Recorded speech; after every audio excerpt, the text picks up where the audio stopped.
I want to ask everyone to please turn off your cell phones or turn them at least to silent and make sure they're off the table. Also, everyone with Blackberries, please make sure your Blackberries are also off the table so we can avoid any feedback noise. You may notice board members accessing their laptops during the meeting. They're using their laptop solely to access board meeting materials that are in electronic format. I want to make a couple of quick announcements. One is that the executive committee has met. We are still in session. We will be reconvening tomorrow at 8:30 in executive session in this room. So that's that. Also, I'd like to note that Dr. Levine is not present. She is attending. She's not attending here today. She's receiving an award and has been named by the Women's Healthcare Executive as their 2012 Woman of the Year. And she'll be recognized for this honor at an event in San Francisco this evening. So on behalf of the entire board, I have sent her a note of congratulations. And this seems to be a big deal to be recognized by her peers. And I want to congratulate her from the podium, please. I was just kind of doing good and welcome. So that was done. So now we're going to start with the meeting, and let's start with the roll call. Tim.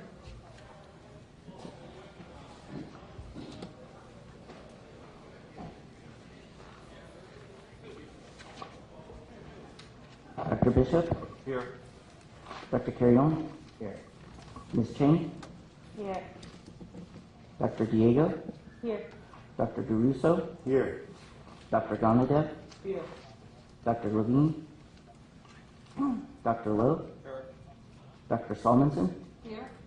Ms. Shipsky? Here. Ms. Yaroslavsky? Here. Thank you. We have a quorum. I'd like to remind everyone that this is Mr. Einer. And Mr. Einer, would you raise your hand and make sure everyone knows? If anyone would like to fill out a speaker's form, would like to speak, we welcome all public comment on any item on the agenda or at the appropriate time not on the agenda. And it's the board's intent to ask for public comment prior to the board taking any action on any agenda item. If for some reason I do forget to call on you and you wish to speak, please raise your hand. You can always fill out a presenter slip afterward. I would like to remind the speakers to please stay on topic and try and limit your comments to 2 to 3 minutes max. I also would like to remind everyone to not leave personal belongings if you leave the room I don't want to see any unattended items sitting around the room. So I just would like to caution everyone to, if you need to leave the room for any reason and you want to leave your briefcase, your notes, whatever, just let one of the staff members know that you're going and you're coming back. We're going to try and end this meeting today around 5:30 and resume again at 9 o'clock. We may not get to all the committee updates and board members' reports that are scheduled for today, but if we will continue the meeting and we will do what we need to get done. So it's, I'd like to call Ms. Dobbs. Diane? Oh, here you are. Sorry. I'd like to introduce you and introduce everyone to Diane Dobbs, who's the Senior Staff Counsel in the Department of Consumer Affairs. She joined the department in June of 2007, and since that time she has served as counsel for the Court Reporters Board, the Respiratory Care Board, the Bureau of Automotive Repair, the Bureau for Private Post-Secondary Education, the Inspection and Maintenance Review Committee, the Naturopathic Medicine, the Hearing Aids Dispensary Committee, and she's currently an instructor in the Department's Enforcement Academy. Prior to coming to the department, Diane worked as a solo practice trial attorney in the area of business and employment, family probate, and juvenile law. She earned her law degree from Golden Gate University in San Francisco and her MBA and bachelor's degrees in business management from Holy Names University in Oakland. I'm introducing Ms. Dobbs today because she's going to be replacing Ms. Scurry. This is Ms. Scurry's last board meeting as our counsel. And as you know, Ms. Scurry is retiring from state service at the end of June. Ms. Scurry, would you please stand? I have something for you.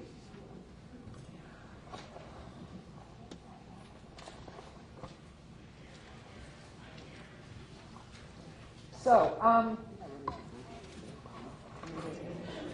we're going to miss you. I want you to know we're going to miss you. It's not my idea that this should be something that should be happening. Okay, so if I had a vote, I would have voted no. That's the way it is. So since I didn't have a vote, they don't have a choice. We have prepared for you a proclamation honoring your 25 years of state service. So, I know from my life that the worst thing to do is sit and read resolutions. On the other hand, it seems that everyone wants to hear this resolution, so I apologize. For those that know better not to hear it, you're going to have to hear it. Whereas Ms. Curry, Department of Consumer Affairs Supervising Legal Counsel, will retire on June 30th, 2012 with more than 18 years of outstanding and meritorious service to the Medical Board of California. Whereas Ms. Story took the assignment of the Medical Board of California Staff Counsel of the Department of Consumer Affairs in 1994, where one of her first projects was assigned the implementation of the Midwifery Licensing Act, where she took on the task of drafting the first set of regulations for outpatient surgery settings, where she served as legal counsel for the board's corporate practice of medicine work, and co-authored many articles and opinions, including the Perspective to Provider Guidance on Prohibition Against the Corporate Practice of Medicine, where she worked on multiple sets of disciplinary guidelines for the board, helped develop the board's public disclosure policies, and helped develop the revised pain management guidelines. And she also participated in the foreign international medical school site visits, providing legal expertise to the team and the board. Therefore, be it resolved that we, the members of the medical board, do hereby extend to Anita Story our sincere and grateful appreciation for her dedicated service to the Medical Board of California and to the state of California. Our congratulations on her well-earned retirement. I don't know why they think that, but anyway. And our best wishes for her continued success, happiness, and good health in the years to come. Congratulations.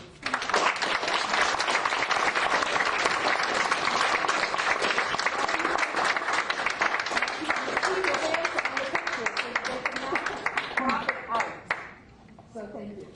On a personal note, I want to let you know that your ability to help ensure that the law is there for everyone and for it to work for the benefit of society, and it's never been, I don't think, well, it has been the letter of the law, but it's been the spirit of the law, and for that I can't thank you enough.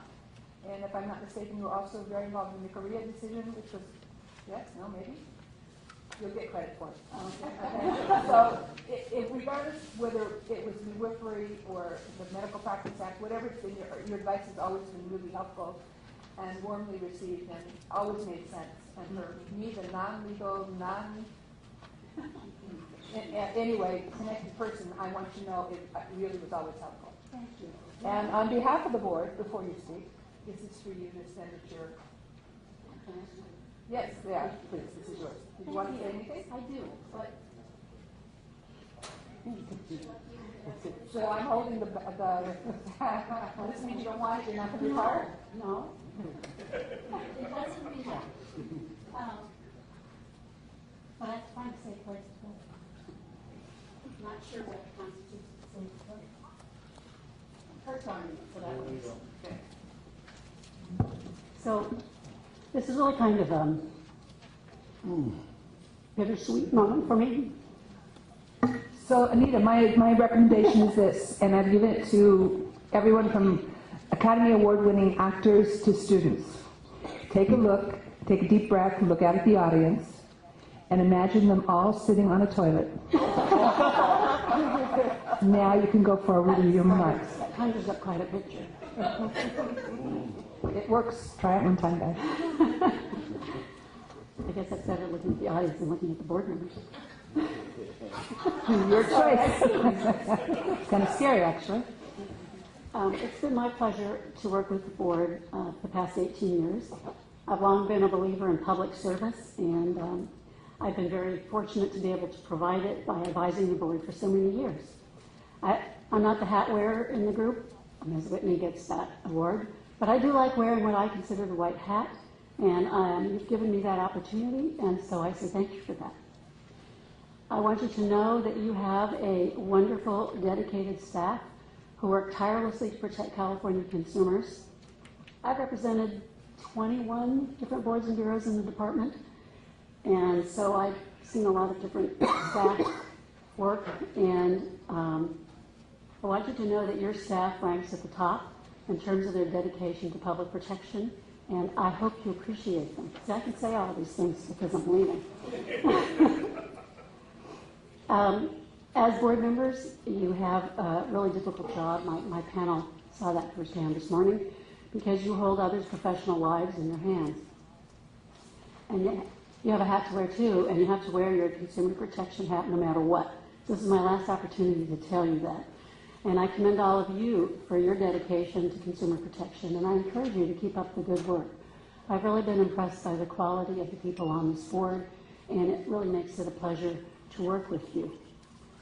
Everyone follows in someone else's footsteps, and I followed in the footsteps of Greg Gorges. Now, most of the people in this room don't know who he is, but he was a staffer who represented the board for 19 years. At a time when life was a little slower pace and all of the examining committees that are now independent boards were a part of the board. So when I first came to the board, a public member and attorney, Bruce Hazenkamp, came up to me and said, "You have big shoes to fill." And at his last meeting, Mr. Hazenkamp said, "You more than filled those shoes."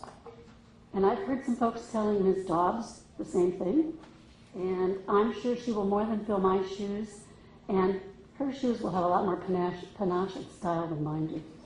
I can assure you of that. Dr.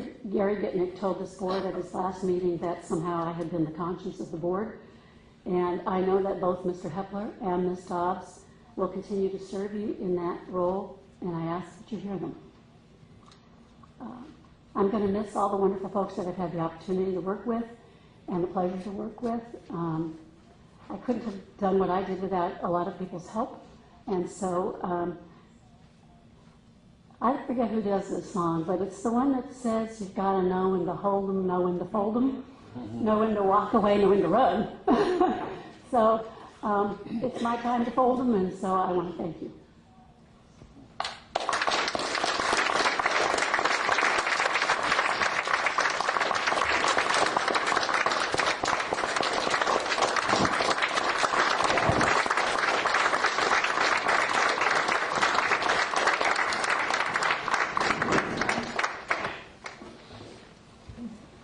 Thank you, Ms. Burke. In addition, I didn't ask for a resolution to approve that one. In addition, before we move on to item number 4, I would like to take a moment, a personal privilege, and introduce Dr. Hank Chaudhry, the President and CEO of the Federation of State Medical Boards. He is with us today and tomorrow as part of the Federation's outreach efforts to meet with each state medical board at least once every 3 to 4 years. He will be presenting an update at lunch tomorrow related to the Federation's centennial meeting held last week in Fort Worth. Dr. Chaudhry, would you please stand and be recognized?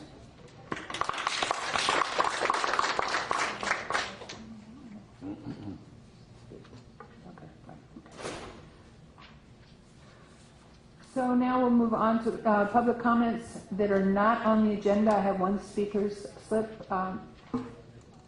Stan Kamansky, would you come forward, please? Good afternoon. I'm talking on the off of a 9-point summary here that I copied. Mr. Hepler and Linda have a copy of this, and anybody else who wants a copy, I have extra copies. This has to do with the problem that you may be encountering with regard to sex bias with the microcog exam, and also with making lucrative deals with third-party vendors to administer the microcog exam. Now, some of you may say, well, what is a microcog exam? Never heard of it. That's probably because none of you have ever approved it. It is not approved for the use in the state of California as what's called a program of general application as a penalty for doctors, and so it's not approved. But there are a couple of people in your enforcement department who want to use it and are presently requiring doctors to go take the microcog test through 2 third-party vendors, which apparently have no authority to, it's called not qualified to do business in California, according to the Secretary of State. Also, we looked for business licenses for both of the entities. One is in Brazos County, Texas, and one is in Denver. We can't find any business licenses in San Francisco or LA or any of the major cities in California. So the question is whether or not they even have a license to do business with the medical board. Now, I called it third-party vendor deals because I can't find any contract between the third-party vendors and the medical board. If they don't have a contract and they haven't responded to an RFP and you haven't issued an RFP, they've never been awarded a contract, then what are you buying? Or what do you have the doctors paying for? One of them wants $6,000 to administer the microcog test. It's a 1-hour test.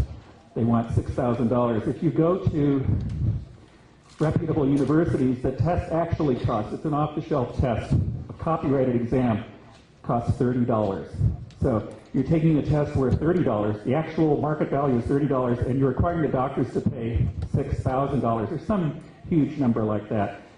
This is a very lucrative arrangement for these two entities. I don't know how they got the deal worked out with your employees. They didn't work it out with you, by the way, and they didn't work it out through the what's called the California Contract Code, which requires in certain instances competitive bidding. I don't see any competitive bidding at all. I get to the basic problem here. There are no statistical standards. If you gave the microcog test to me or anybody else, you haven't adopted any standard to determine does somebody pass or somebody fail, and on what basis. There is no mechanism that you have in place now to examine for errors. If a doctor says they recorded my responses wrong or they graded the test wrong, you have no way of telling or checking whether or not errors have been made, and that's a major problem with the microcog test. One of the issues that I brought up at the beginning was sex bias. Most of the microcog tests have been given to non-doctors, but somebody in their great wisdom decided, I want to take a group of doctors, male and female doctors, and administer the test to them. And they found, to their surprise and to their horror, that the men doctors and lady doctors scored differently, demonstrably. Dr. Fermansky, could you wrap it up, please? Statistically different in that the women were discriminated against, that is to say, they had lower scores than the men. So there's sex bias built into the test. If you're going to use this test to weed out doctors and revoke their licenses, then you're going to be revoking more licenses for women than men. Thank you very much. Another comment slip from Michelle. I'm going to butcher your name, so I apologize. Montserrat Ramos. I apologize, Michelle.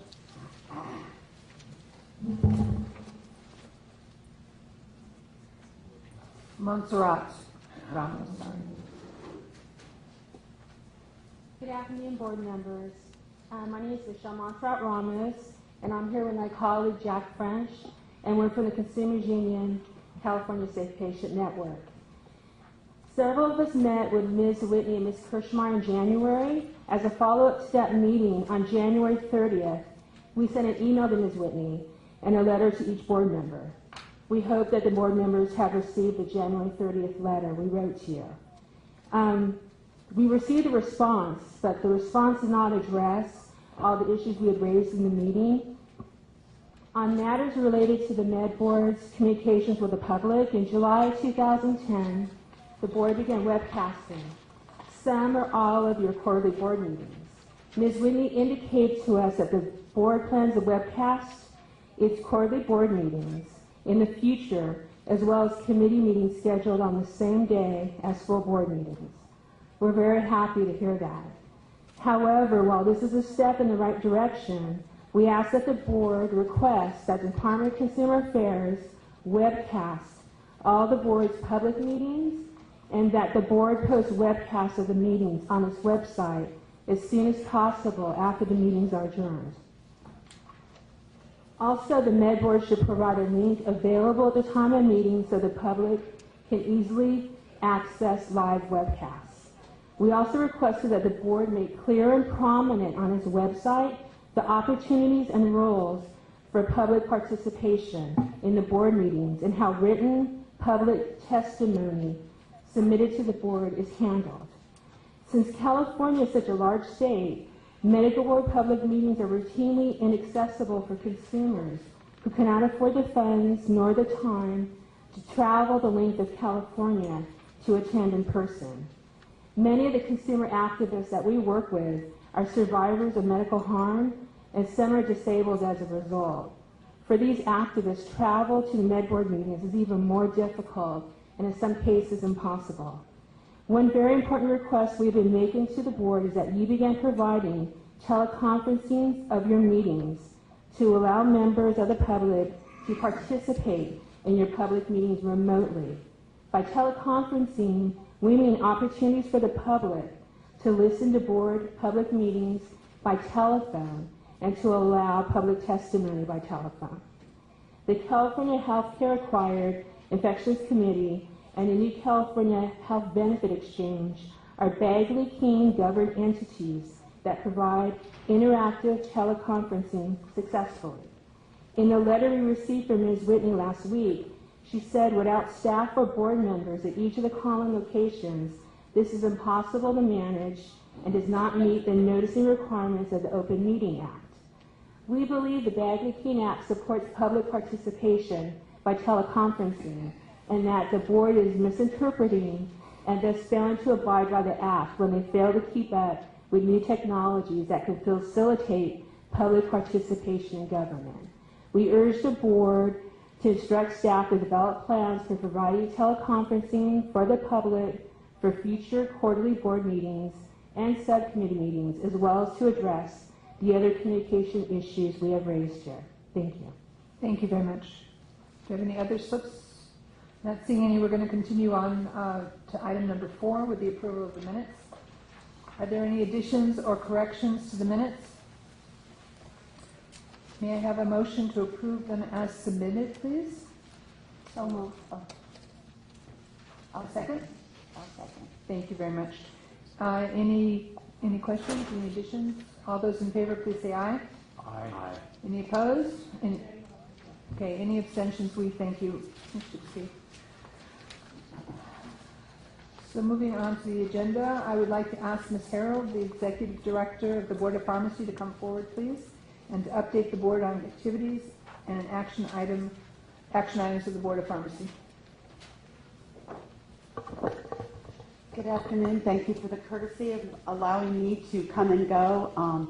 This is in furtherance of the commitment of the two boards to work together so that our patients and the people of California have better delivery of health care between a substantial proportion of the... Can I ask, you need it dark for the presentation? I can talk in the dark. It might be better. I didn't like that toilet analogy you came up with a little earlier, so... I can give you other... So, if you can't see me, maybe the analogy doesn't kick in. I don't know. So my apologies. It's we'll just start hard for here. me to... No, certainly I don't mind. It is. Oh, so if you're going, okay. So you can say it's okay, I can listen to you, that you need it dark for your presentation. I would like this it was dark, kind of like a please. surprise. What I'm about to show you, we had our board meeting the last 2 days, and your executive director and your assistant executive director attended our meeting yesterday. And one of the things we are talking about, one of the things that the Board of Pharmacy regulates pharmacists and pharmacies and drug wholesalers, but we also have become involved in the quality of the drug product that's dispensed. Because if it's not efficacious medicine, it's not doing the patient any good. One of the things that we've had on the books since 2004 are requirements that will secure the supply chain so that counterfeit or adulterated drugs don't slip in. And in that, we are leading the country right now. The FDA is, it's really the FDA's model, but they have not yet been able to get it into effect. So come 2015, we will have a high security supply chain. But one of the things I'm frequently asked is, well, what kind of problems do we have with the supply chain? Why are you saying there's counterfeit drugs or adulterated drugs? Adulterated drugs are where there's something that's affected the drug, or sometimes they're misbranded. But so this is an example of one of the PowerPoints that we did to our committee meeting and to our board meeting, where we were dealing with the implementation requirements that will secure the supply chain. So go ahead, Kim, thank you. I start all presentations, and this is no different. We also have the same statutory mandate you do. Consumer protection is the foremost and paramount function of the Board of Pharmacy. And so I'd like to set the tone before we move any further. The reason we perform any activity is for public protection. In early February, this board was notified, Board of Pharmacy, as well as the medical board, but the Board of Pharmacy was notified by the FDA that they had found counterfeit Avastin in California. Actually, they found 19 physicians' offices that had bought counterfeit Avastin through a wholesaler in Tennessee. This has been very widespread coverage in the media, so this probably isn't surprise to anybody in the room. But this is what Avastin looks like as it's supposed to be sold in the United States. There is a Genentech manufacturer, and there's a small bottle. As most of you, well, as any of you may know, it's a very expensive drug. Retail or the wholesale price in California is typically $2,500 for that little bottle. There were offers made, however, through an unlicensed wholesaler in Tennessee that is not licensed to do business in California.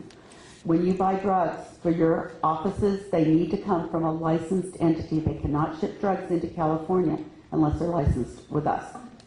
Next slide, please. This is the actual product that was found in 16 of the 19 physicians' offices were in California. And the product, in this case, the one on the left is the right U.S. approved drug as the FDA approves it. The two bottles on the right, and they're actually from two different bottles, actually came from outside the U.S., at least outside the U.S. We're not quite sure what else. They both have Roche as the manufacturer. If you look at the one on the top right, you see that it's written in French. The lower one is written in Egyptian.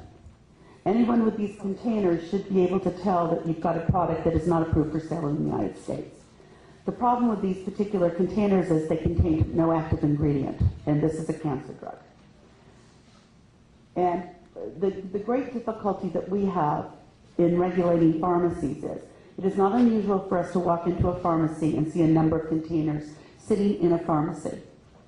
We cannot identify where those products came from, and unfortunately right now with the economy being bad, we are finding people buying drugs out the back door, off of the internet, from unauthorized suppliers that are not licensed, and we don't know where they're getting the product from.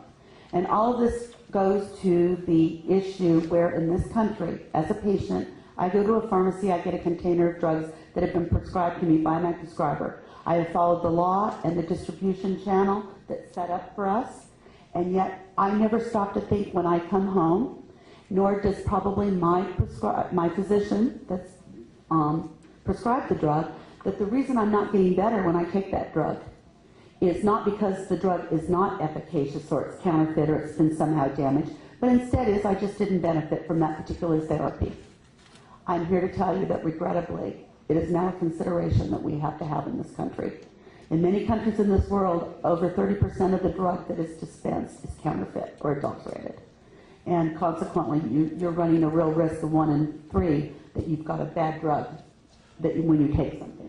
In the U.S., we have the gold standard, but we are seeing gross intrusions into it. There was a AG article last week from New York State where they literally have under indictment right now a pharmacy that was buying from an unlicensed wholesaler AIDS medications. The total value involved was $300 million. The drugs were counterfeit. They had been recycled from other patients. Some of them, they just don't know where they came from. And part of the reason we need our e-pedigree requirements is to ensure that the supply chain is secure, but part of it is also an outreach that we need to do to assure other healthcare practitioners know that when you purchase a drug, you need to make sure you're buying from an unlicensed source. And if you suddenly get a price that sounds too good to be true, you need to be suspect about it. And if you're buying a short supply drug, because regrettably now there are a lot of drugs in short supply, and you're having difficulty buying a drug, and suddenly someone calls you out of the blue or sends you a fax offering you the offer of a drug that you can't buy normally through your normal wholesaler or pharmacy, and suddenly it's available from somebody you never heard of. You need to be very suspect of that. Next product. This is Lipitor. This is an example of what the difficulty is that we have. In the case of Avastin, you could tell by looking at the container, there was probably something suspicious about that product. This is from Pfizer's website. One of those pills is counterfeit, the other is real Lipitor. Tell them apart. Next slide. And here's perhaps the most counterfeited drug in the world. This is Viagra. And you can see the difference, or see how similar the real is from the counterfeit. Again, you can't tell anymore by looking. The patient's body can tell the difference between a real and efficacious med. So this is part of what we're talking about. And lastly, if as a practitioner you believe that you have come in contact with a counterfeit drug or fraudulent transaction involving that drug, we request that you notify us. It is actually part of the California Business of Professions Code. So that's what we do in our spare time at the Board of Pharmacy. But in addition, why I'm here specifically today is to reiterate our commitment to work with you on subjects of mutual concern to our licensees and certainly to our patients. And in that vein, we're here to talk a little bit about the Pain Summit. So at this point, Linda Whitney came and provided a presentation at my board yesterday, talking a little bit about where we're going with this Pain Summit.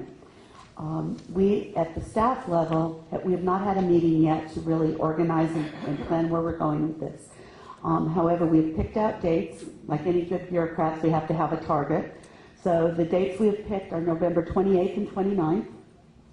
And we believe it'll probably be the Bay Area, but that is a little bit in flux right now. And we intend to use this Pain Summit to discuss appropriate pain management using narcotics and other drugs, to talk about the Cures program and how, if used appropriately, it can ensure patients that need pain meds can get them, but those that are doctor shopping or doing other things to try to get pain meds aren't going to be denied them. And then lastly, to deal with communication for ideal pain therapy management so that pharmacists understand what prescribers are dispensing and why, and that prescribers understand why pharmacists may call to verify why a particular set of drugs or a particular drug regimen seems unusual.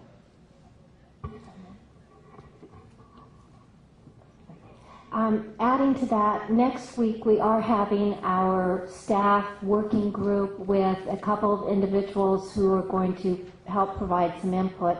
Former board member Lori Rice will be joining the working group, and most importantly, one of our own physicians at UC Davis, who just came out with the second edition Responsible Opioid Prescribing, Scott Fishman.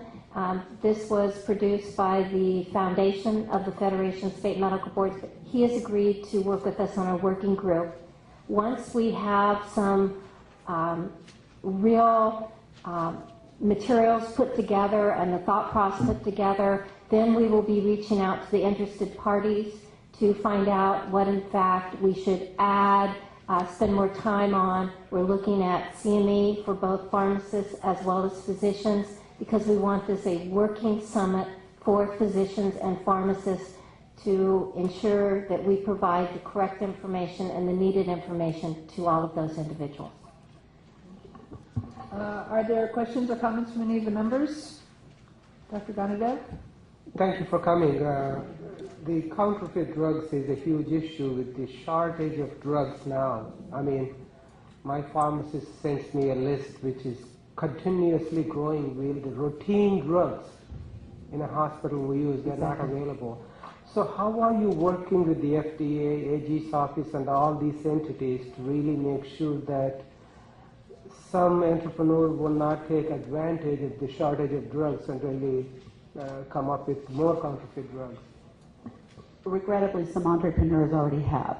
We have under investigation right now. We're pretty much through the process. We have 54 pharmacies that were recruited by a wholesaler to buy drugs that were on the short supply list, where literally the wholesaler gave them the list of drugs to buy. The patient or the pharmacies bought the maximum quota they could from their wholesalers, because there's a quota of how much of any of these drugs you can buy to ensure that they can be distributed as wisely as possible. So this little marketing scheme was set up specifically to circumvent that, to allow the wholesalers, to 54 pharmacies, that's a lot of drug.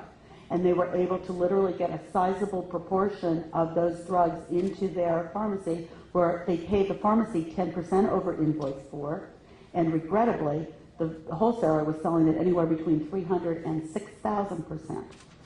So that's just one we came across. Some of the pharmacies that did this were actually shipping the drug out of state to unlicensed wholesalers. The best thing I can tell you, and it is an extraordinarily difficult position that you must be in, particularly in the hospital setting where it's most severe, because the drugs just simply aren't available. It is truly an FDA issue. But part of it may also be, I think, market manipulation by individual companies as well, because suddenly the price that you used to be able to sell for $10 suddenly becomes a $1,500 drug, because patients are so desperate for that drug. I can only advise you, only buy from a licensed wholesaler, ask for where the drug came from and how can that particular supplier have any of it. That may give you a little idea. But the conditions are right for counterfeiting or adulteration, where you've got a product and you dilute it. And people that are really in the market to make money through the drugs, that are not healthcare providers, know how to find printers to do a mock label. And they'll give you an English-looking label where you can't tell that it's printed in French or another language. But that's part of the problem. You've got people going outside the United States to buy it. And the Wall Street Journal and CBS New York are spending considerable investigative time researching where those drugs really came from. And some of it sounds like it goes back at least 2 years, and I'm not sure anybody really knows where it came from. So we have all of our licensed wholesalers on our website, much like you have. I'd advise you to call. If something's suspicious, please report it to the board. Any other comments from the board? I have a question, and that is what is being done as far as the coding on pills for identification purposes that we've been hearing about? That is a very new technology where they imprint a unique serialized number on a pill so you can literally track it. I think it's only been done experimentally. We're having difficulty getting the supply chain to be willing to provide a unique number on a specific container and track it through the system. So the pill level may be feasible in the future, maybe for the biotech products or some of the more advanced products that are very expensive, the $1,500 a pill thing, because those drugs are counterfeited. At our last meeting, we had a drug company that is ready for the pedigree requirements that will kick in, which is very unusual. And this particular company, which sells very high-end, very expensive AIDS medications, said that within 4 months of putting a new product on the market several years ago, it had already had counterfeit versions of that drug being administered to patients, and they did not use a wholesaler. They shipped directly to a physician. So how those patients were getting counterfeit drug is a pretty unusual thing. Are the alerts for the medications that you're aware of available on your website for the public to know about? We alert, well, here's a perfect opportunity. We alert when there's a recall.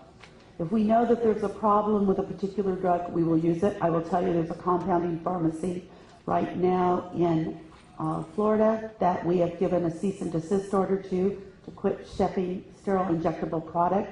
It's ophthalmic products, and they have been ordered by our board. We have the authority because we had, unfortunately, bad medication come into the state. They have been denied the ability, at least for another 2 weeks, to ship that product into the state. What is the law about pharmacies receiving medication from abroad, where what we understand is that the research and development is done in this country, which increases the cost of the drug. The same exact drug is produced outside the country, so the cost is much, much less.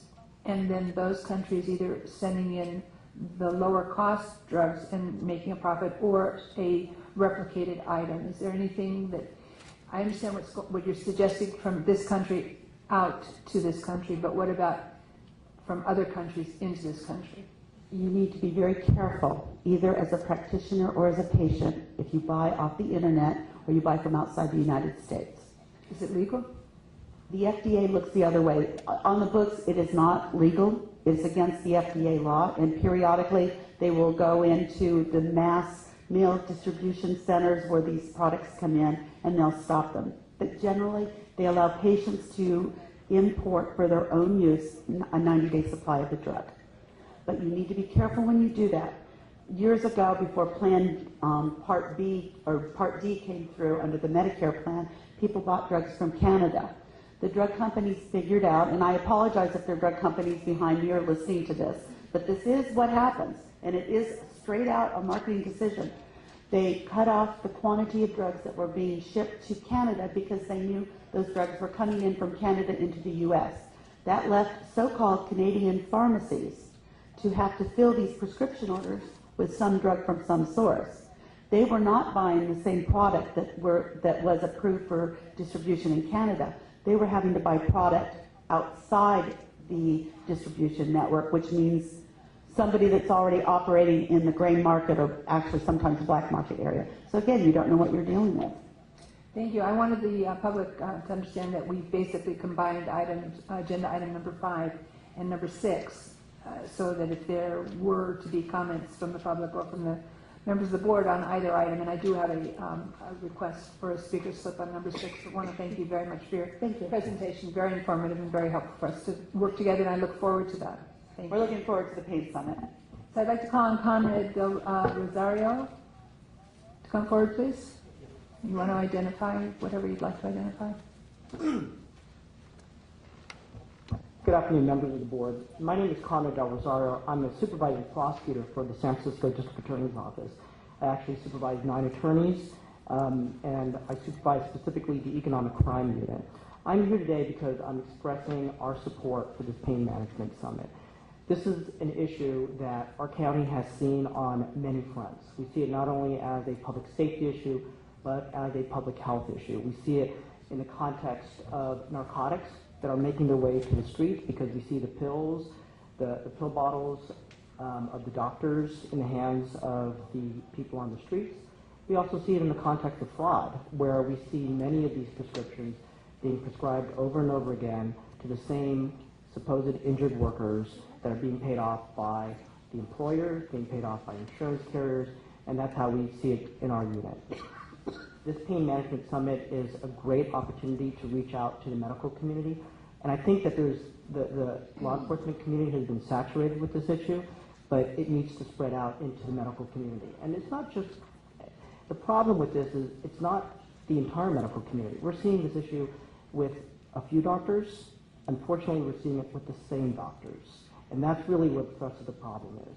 If we can develop and forge partnerships between our office, the San Francisco District Attorney's Office, as well as the medical board and the pharmaceutical board, I think we have a great opportunity to reach out to medical providers, pharmacists, and be able to educate and create an awareness about it. It not only helps to deter the crime, but it also helps to identify the activity. And I think our office has a history of forging partnerships with the medical board. Our office investigators were the ones that worked with the doctor that was practicing liposuction in the living room. So in conjunction with the medical board investigators in our office, we were able to take that case to court, and it's still pending, and many victims have come forward after the publicity of that case. So I think this is a great platform for our office and our agency to work with you. We welcome the opportunity for our office to be a resource to this Pain Management Summit, and we welcome every opportunity to discuss it openly. Thank you very much. Thank you. I have a question on the... Sure, Dr. Lowe? So, this Pain Management Summit, what is the target audience exactly? The target audience will be physicians as well as pharmacists. What physicians? I mean, it's not all physicians. Are we talking about the pain physicians? Are Mostly we it will, talking about the doctors that fill all these prescriptions to these people that really don't need the medicines? They're not likely the ones that are going to be coming anyway, and that's who he's interested in targeting. part of it will be targeting the pain physicians, but we will also be looking at targeting physicians to develop a better rapport with the pharmacists, because there are so many issues going on right now for interconnectivity, because rules and regulations are changing related to pharmacists being able to possibly provide more than a 30-day supply, and we want to make sure that the pharmacists are actively calling up and engaging in a conversation with the physician, and it doesn't matter if it's pain medicine or other types of medicine, to make sure that they're working together. In the past, Dr. Lowe, the medical board sponsored a summit on intractable pain, which I participated in, by which we brought all of the interested parties that were doctors prescribing, as well as companies that were providing the medications that allowed them to prescribe for that specific area. We never went forward and coordinated any efforts with pharmacies.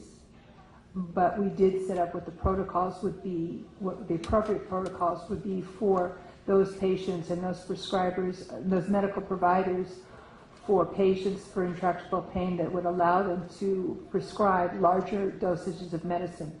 But I think that what we're seeing now is like a next step kind of a collaboration effort with the pharmacy individuals as well as the medical board. I don't think that we're looking to target any specific group. I think what we're looking to do is to come up with some kind of workplace expectations of what is appropriate when we work together with the pharmacies and the pharmacists that are prescribing, the doctors that are prescribing, and an open dialogue discussion that we're a team in this, that it's not doctors prescribing and pharmacists just filling prescriptions, or pharmacists filling prescriptions and never having a conversation. I think that's where you're going. Is that correct? And we're not limiting it to just physician prescribers. We will be looking at all prescribers. Continue, Dr. I would say that everybody would support the fact that we want all patients that have bad pain, especially intractable pain, to receive the appropriate medications and so forth and so on. I mean, that's not an issue. So I think I support that for sure.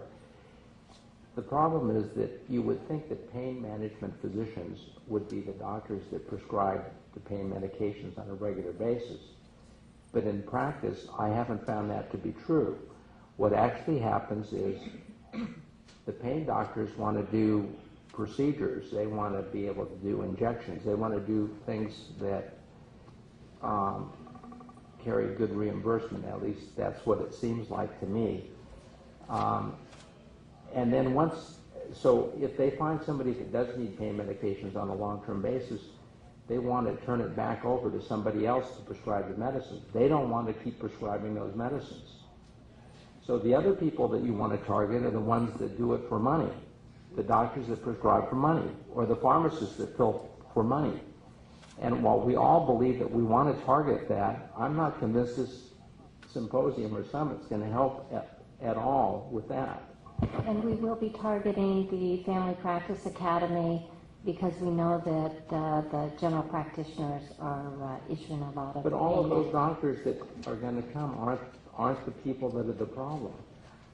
Dr. Lowe, I would suggest this goes further to maybe a committee of the board in addition to on the staff level, where so some of these concerns can be further discussed and a roadmap may be discussed, because I can see where you're coming from, and I want to thank you for your comments. Dr. Carrion? I want to be brief. Thank you very much for your presence. This pain management issue is being in the table for a long, long time. And this is basically for anesthesiologists who they want to treat pain. But I think that we need to go a little deeper. We need to find the root cause analysis of the problem that we have here. Here is, we need to see why the abuse and diversion of prescription drugs is in our cities today. And if we don't do that, we are not going to help our communities. My suggestion is to try to create a comprehensive, multidisciplinary meeting. Pain management is fine, but should be more, because the problem is deeper. And we need to go to the root cause analysis of this serious problem that today is killing young people in our communities. Pain management, sir, is fine, but it's only part. We need to be more. And my suggestion is to try to put together people in a multidisciplinary approach to try to solve this problem that is killing our young people. Thank you. I want to thank everyone for their comments, and I'm going to ask that we move on the agenda as we have in front of us. Thank you very, very much for your comments. I do have one person who'd like to speak that I didn't see. I apologize. I saw your hand. I forgot it was up there. So afterward, you'll please give us a... Thank you, thank you. Geneviève Cabrol. I'm very concerned by, what I'm hearing now. I think sometimes when you want to regulate, you have to be extremely careful. In Washington State, they made some very strict restrictions that the only physician who can order opiates and so on must be certified in pain management. The state of Washington has 2 doctors who fit that qualification. So certainly don't meet the need of the patient. But I'm concerned about the quality of meds we are getting. And when I see in generic, a large variation in the quality of generic, especially one on narcotic medication, I think sometimes there is a huge variation. And is a Senate Bill 369 will deal with an issue of preventing the insurance company to mandate that the doctor order generic versus brand. I think I would suggest that you all look at that bill and support it. But I think the pain management summit is very important. But you are forgetting nursing. Nurses, many of them also prescribe, and I think they should be involved in that. There are, group of nurses specializing in pain management, and I am one of those members. I think should be, involved in that kind of summit because they are the one who, we deal with the patient, especially the long-term, patient. So that's. Thank you very much. Yeah, I asked you to comment on this point. Okay. Some of you may know me. My name is Joseph Furman. I'm a healthcare attorney, and I frequently defend doctors in medical board matters. And for many, many years, I was a deputy attorney general in the health quality enforcement section. Just to address some of the points that were raised, it seems like with this pain management summit, a lot of these issues have already been talked about and hashed out. And I want to just bring to everyone's attention an organization that I'm part of that provides CME to physicians. It's called Pain Week, pain.edu. And every year in Las Vegas, Pain Week is the largest convention or CME meeting for frontline practitioners in pain management. And it is precisely, as Dr. Karian notes, we need a multidisciplinary approach that takes into account, that includes not only physicians who are in family practice, physicians who are in anesthesiology, physicians who are pain management specialists, but also pharmacists, people in the community of patients who are suffering from chronic pain, and law enforcement, including large blocks of CME discussions that are provided by NADI. NADI is the National Association of Drug Diversion Investigators. So I think that's a very, very important resource, I think, for the board and some of its members to know about, as well as for some of the prosecutors who have spoken. Thank you. Dr. Ganadev, I saw your hand before. Did you want to say anything? No, I was just going to ask the director of pharmacy, where is the Cures database? Apparently it was on the chopping block for a while, and that is an important database because you could, this is what really identifies people who do doctor shopping for these drugs. So, Jeannie, you want to come forward and respond first?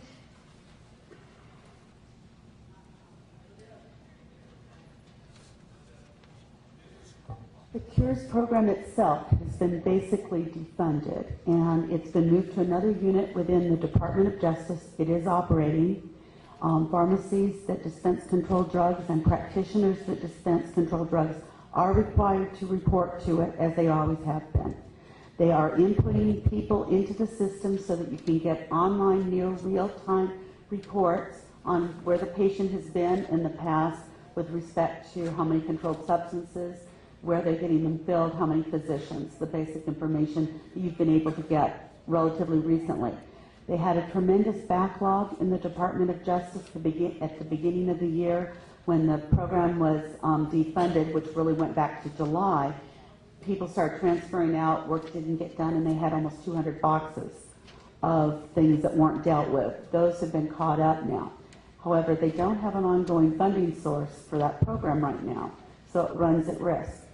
CURES was set up for two reasons, really. It was to prevent the diversion of drugs by using healthcare practitioners as kind of a scamming the practitioner to get the drugs. But it was also intended to make sure that patients that needed pain medication could be appropriately managed and treated and followed through showing that they're not going to 50 different doctors and they're not going to 200 pharmacies during the course of a month. So to answer your question it is continuing, but it is an impaired state right now because there is not an ongoing funding source. Did you say answer your question, Dr. Ganga? Yeah, state of California. I got it. Thank you. Ms. Chang, did you have a question? Oh, I was just going to find out when is Pain Week. I didn't hear that. Pain Week is the same time every year. It is the Tuesday after Labor Day in Las Vegas every year, and it's a 5-day CME conference where actually members of the Federation of State Medical Boards, former medical board executive directors, and assistant U.S. attorneys, as well as physicians, have all participated in it. Thank you. Any other questions? Then we're going to move on the agenda, please. Dr. Lowe, would you please provide us with the Physician Assistant Committee update? So the most recent Physician Assistant Committee meeting was held in February. 2 of the members were not reappointed, so there are now 3 vacant positions. There are only 6 members present, and hopefully we'll have new appointments soon. In 2009, a new law became effective allowing physician assistants to obtain a fluoroscopy permit. Interestingly, the Department of Public Health has determined that more regulations have to be adopted before they can implement these provisions, and so they're working on that now. It was reported that the enforcement program goals have been met for complaint intake and processing, investigation, disciplinary action, probation intake, and probation violation processing. Additionally, the half-time licensing position was vacant for almost 1 year, which was like 15% of the workforce of the PA committee. And that position has finally been filled in February, but despite that, they're completely current on applications and there's no backlog. The PAC discussed a regulatory proposal to implement legislation governing sponsored healthcare events. This would allow PAs licensed in other states to offer their services at such healthcare events, similar to what's done with the medical board. So they're in discussions now and reviewing the draft language at the May meeting, and of course they'll need a delegation of services agreement with their supervising physician, so all those mechanics are being worked out now. There was a regulatory hearing held on the requirements for preceptors in the physician assistance training programs, and this would allow other healthcare providers, in addition to physicians, to act as preceptors. A 15-day notice is being sent out, and then the PAC will discuss and possibly approve that at the next meeting. There was a sunset hearing for the PA committee held on March 19th. The committee was represented by the chair, Bob Sachs, who's here today, and our executive officer, Alberta Portman. Both the PA Sunset report and the Sunset Committee recommendations are on the PAC website. So some of the recommendations included, 1, all of the reporting requirements, Section 800 and the following section should apply to physician assistants. We are in support of that. The name of the PA committee could be changed to the PA Assistant Board or the PA Board, and the reason for that is it's the only last remaining committee in the Department of Consumer Affairs, so that would make it consistent with all the other boards. And the board and the medical board's in support of that. They also recommended replacing the PAC's physician member with a PA member. By law, the physician member of the PAC must be a member of the medical board, and that is the appointment that I hold. However, at the hearing, 2 speakers from the PAC respectfully requested that the MD member be retained to ensure that there was a good line of communications between the medical board and the PAC. So the Sunset Committee bill extends the PA committee to January 1st, 2017, and we support that. So that concludes my report. Dr. Lowe, thank you. I have a question. You mentioned that you have 3 vacancies on your committee. Correct. Those are appointed by whom? The governor. Are they public members? Are they, it's just something. Why don't we let Mr. Sachs, Bob, can you answer that? Yes, they're all They're all PAs? Okay, thank you. So do we have any questions or any public comments? Question? Just for clarification, so they want then to retain the physician board position on the committee or new board or whatever? I think the committee wants to retain them, as I understand it. We're going to hear from Mr. Sachs anyway on the next agenda item. He can address that. But not all the members are PAs. It's just that the vacant members I was are asking PAs. about the vacancies Yes. specifically. Okay, thank you. Dr. Lowe, in the packet there's a regulatory proposal regarding physician's assistants, medical services performance. That's number 8.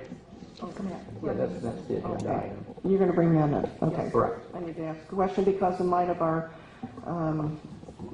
task force on supervision, this presents some difficulty.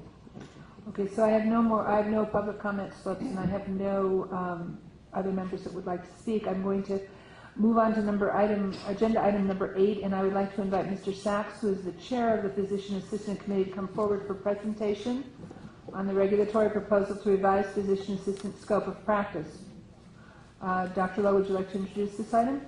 And we're going to have Mr. Hepler as well. Mr. Hepler, please, would you join Mr. Sachs?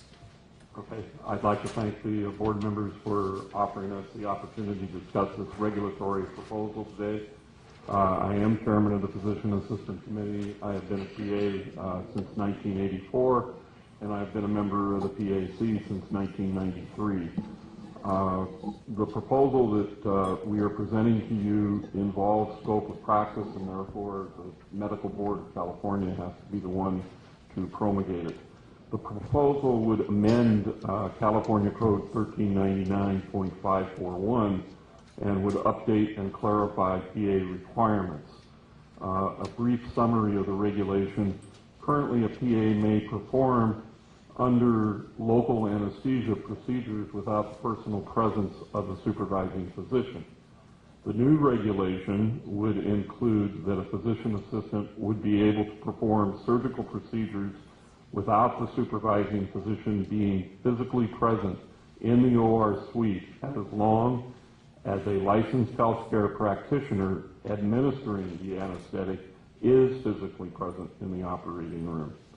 This would allow PAs to close surgical wounds, harvest saphenous vein, or similar procedures. The surgeon would be required to be on the same floor and in the operating complex. The proposal would update regulations to reflect current practice within the medical community and continue to protect consumers.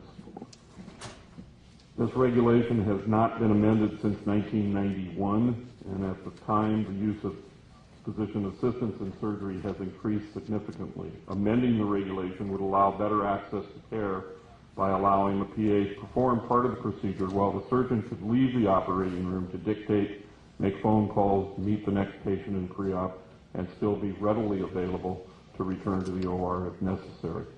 I would like to thank Mr. Hepler, who assisted the PA committee in drafting this regulation. Thank you for your consideration of this request. Thank you. Mr. Hepler, did you want to add some comments? Certainly. Madam President, members, like anything bad that happens in the Hepler household, I am partially responsible for this. When I was PA counsel, I offered an opinion in about 2005 on the old existing regulations regarding what personal presence meant. It went along fairly well. It was recently challenged, and there began to become some erosion of that opinion. And the PA committee was essentially asking me if I would write another opinion, perhaps taking into account the fact that this hadn't been amended since 1991 and the change of practice. It was my advice to the PA committee that rather than have essentially dueling opinions, about what personal presence meant, that the correct way and the proper way to resolve the issue was in fact to change the regulation to reflect what the PA committee wanted, as well as to honor its obligation of consumer protection. So that's what you have before you, and I'll be more than happy to answer any questions. Let me just say that again, a PA physician assistant operates under a delegation of services agreement from his or her supervising physicians. And so before even a physician assistant under an amended set of regulations like contemplated here would first have to have this particular medical service essentially authorized through the delegation of services agreement with his or her supervising physicians. And with that, I'll be quiet. You do have comments from members of the board? So just as a little explanation, most regulations for PAs can be adopted by the PA committee, but when it comes to the scope of practice, then it has to go through the medical board, and that's why this is coming here. Thank you, Dr. Lai. I appreciate that. I should have asked for you to remark on that in the beginning. I apologize. Dr. Gana, do you have a comment? Yeah, I think including the closure of surgical wounds and all that, I don't have any issue. I think that should be done by the physician assistants trained. But what concerns me is may perform surgical procedures. What does it mean? Does it mean then they can independently perform? I thought it would sound better may perform surgical procedures such as the closure of surgical wounds rather than including. It's somewhat confusing. What are we really totally allowing? Independently performing surgical procedures under anesthesia or are a part of a team which is totally appropriate, harvesting saphenous vein, closing the wounds and all those. I'm a surgeon, that's why and a cardiovascular surgeon, so I can explain that. Thank you. How can we have that answered? No, I'm going to ask for the answer, sure. Respectfully, I believe as far as the team, I'm sorry, Doctor. Okay. I was just going to say, as someone who was pretty much the author of this, it was our intention not to have an exhaustive list, but so far to be so kind as to rely sort of on the delegation of services agreement to sort of set the limits.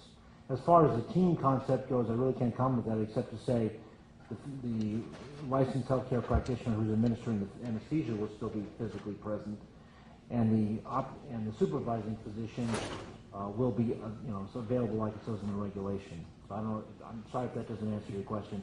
We tried to stay away from an exhaustive list of this, that, if then that. But it doesn't remove, the changes to the regulation do not remove the requirement for supervision or a delegation of services agreement. That remains in the regulation. I still haven't got the answer whether they can independently perform procedures under general anesthesia when there is a licensed anesthesiologist or a nurse anesthetist giving the anesthesia. So I wasn't sure on that. Basically, the answer is no. The physician assistant works under the delegation from the supervising physician. So I myself, I'm also in cardiac surgery, have been since 1970. What this would allow me to do is go in and start the endoscopic vein harvesting 15 minutes before my surgeon comes in so that I have a head start. I'm not going to be doing the cardiac surgery. I may be assisting in closing, or when we get to the subcutaneous layer, closing the skin.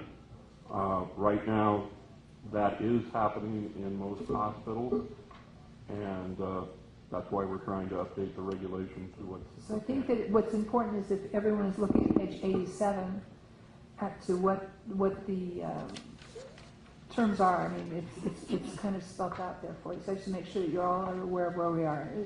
Ms. Shipsky, did you want to speak on this? Well, I just want to clarification. The delegation of duties, Mr. Hepler, is not illegal. It's not like it's designated in law what they can delegate. That is between the physician and the physician's assistant. So that we got into this discussion extensively over the issues of cosmetic procedures, and particularly the issue that I think actually maybe Dr. Bishop brought it up about the use, or maybe it wasn't, the use of local anesthesia without having any physician present And so this would allow that without any physical presence of a supervising physician for local anesthesia. I just bring this up because as we get into the discussion about cosmetic procedures, the truth of the matter is this is being done already. And that obviously the regulation is coming after the fact. The other question I have is licensed healthcare practitioner administering the anesthetic. That would include CRNAs, correct? Right. Yes, that was my intent when I wrote that language. Yes. So there would not be a requirement to be an anesthesiologist there. It would be a CRNA. They could be a CRNA. Either or, yes. Okay, I want to clarify.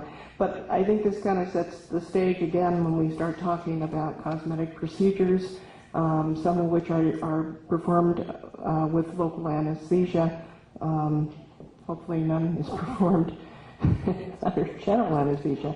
But I do think that, knowing that the guiding principle should be that prior to delegating any medical procedure, as the wording you have, the physician shall review documentation which indicates that, and I would say within a cosmetic surgery, the healthcare professional is trained and competent to perform the procedures.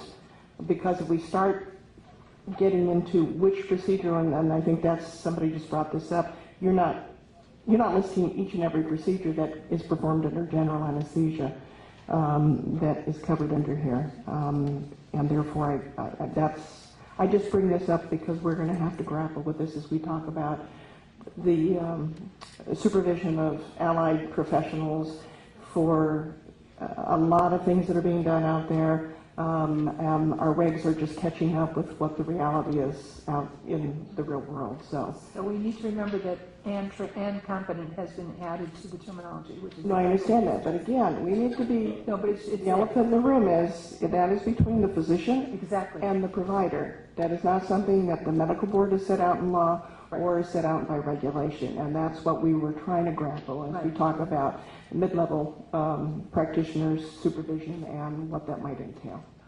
Dr. Solomonson and then Ms. Chang, please. So then basically, for example, a general surgeon could delegate a breast biopsy to the PA, might never come in the room.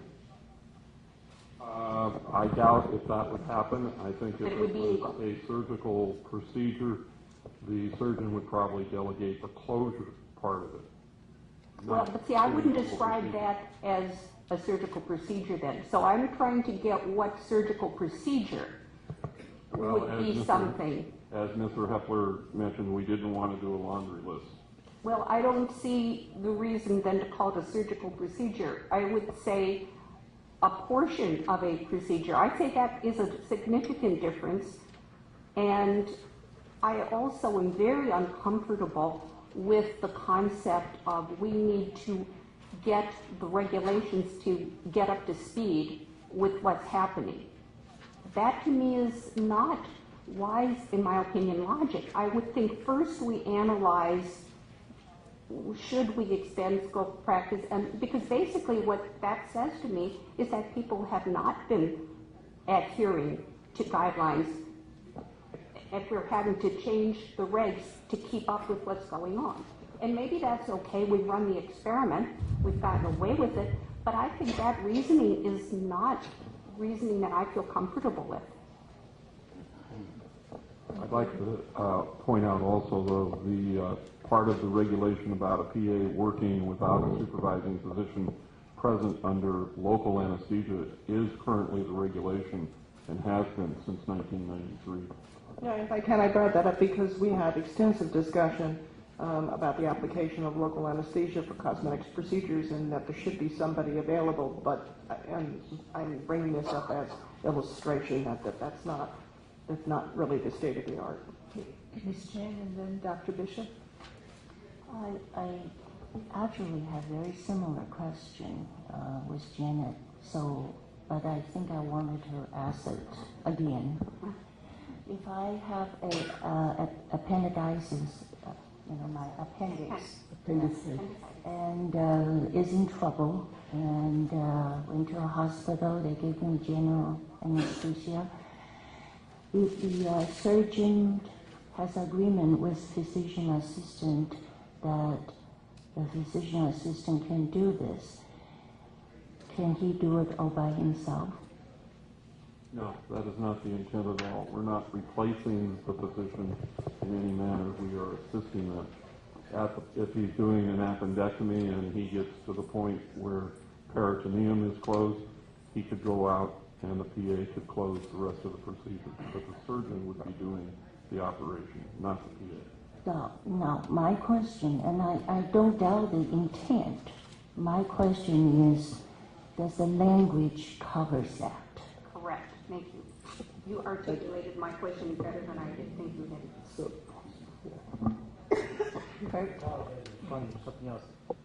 I suppose in a very wide-ranging and extensive methodology or analysis, surgical procedures would essentially be sort of broad and wide-ranging, but I think you have to read it in context with the delegation of services agreement, because there's, in my opinion, as PA counsel, there's no way that a supervising physician would say, not to be graphic, but go take the heart out or go take the liver out or whatever, because obviously that would not be, unless the supervising physician was having an off day, that would not be covered in the delegation of services agreement. So the delegation of services agreement is something that is required. It's recognized in law and in regulation. And essentially what it says is before the physician assistant can only do those things that are derivatively given to him or her by the supervising physician. It seems illogical to me that the supervising physician would essentially go beyond that area of expertise that the physician assistant is trained in. I just really can't see that happening. Dr. Garnett, you had your... Oh, Dr. Bishop, I apologize. I'm so sorry. I really have to say, Kurt, you see this every day, what physicians do. And I think it's very, unfortunately, naive for us to believe there isn't somebody out there who would abuse this. I think it's all well-intentioned. I agree with our physician assistant here. I mean, most people are honorable. I think most physicians are honorable. But unfortunately, we see this every meeting, the crazy things people do. And I do think we should do something to allow this to be legal. I mean, we have physician's assistants at UCSD who are closing wounds while the surgeon's dictating. And so I think we need to do something to affect this, but I think the language is concerningly broad to me. I think if we could add something like the physician assistant may proceed with adjunctive, I'm just brainstorming some adjunctive measures, but we have to be very careful. If we allow the scope to broaden, I think we're opening a real deluge for potential abuse by unethical individuals, which unfortunately exists. I'm going to call on Dr. Karen. He's not spoken yet today. Yes, please. I think that the scope of practice should be very specific here. Otherwise, we're going to open a window of liability for an anesthesiologist who is going to be present and he cannot do too much. And the attorneys are going to be very, very, very happy to try to review these cases. If we don't have very clear, what the surgeon is responsible and what the PA is responsible. And if we have these that, should be available what, 5 minutes away, 10 minutes away? In obstetrics, for example, availability is supposed to be 30 minutes. Now it's immediately. That means all those words should be very, very clear. Otherwise, we are going to have problems.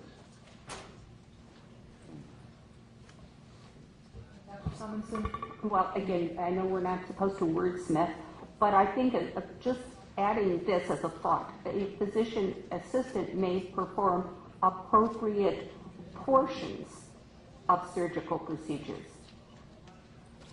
Just puts it in the context that the surgeon is really doing the sort of meat of the matter, so to speak, in the adjunctive part. But when you say surgical procedures, I just see that as, talk about ulterior motive. The surgeon is in one room doing the mastectomy and has the PA do a bunch of breast biopsies in another room. Yeah, he's available, or he or she is available, but that is a quite different thing than opening and closing. And I really think this language does not differentiate that. If anything, it encourages separate procedures, just having a person available. I'm going to recommend that we send this back to the PAC committee. It sounds to me that what I'm hearing is that there is not consensus on a level of comfort that we're not ready yet for the regulation. So I apologize, but I'm thinking that it's going to need to be.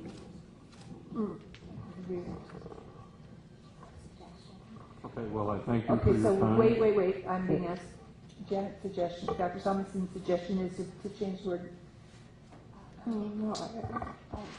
She's suggesting adding in on item B, general anesthesia, a physician assistant may perform appropriate portions of surgical procedures. And what we may be looking for is something that Mr. Sachs can take back to the PA committee to discuss with them. So some direction would be So helpful. we're adding, you're suggesting, you're suggesting a physician assistant may perform, and then add the word appropriate portions. Certain portions, Appropriate portions. of surgical procedures. Okay. If I may, the Yes. take-back message for the Physician Assistant Committee is that this is too broad and they need to find a way to address the board's concern that this would permit physician assistants to perform complete surgical procedures of any type. Madam Chair, I would have concerns. You say certain portions, then you're going to have to define what are certain portions. I didn't say certain, excuse me, Dr. Solomonson. I didn't use the word certain, I used the word appropriate. Or appropriate. You would have to have a definition, because if you're going to enforce this, you'd have to have a definition of what would appropriate be.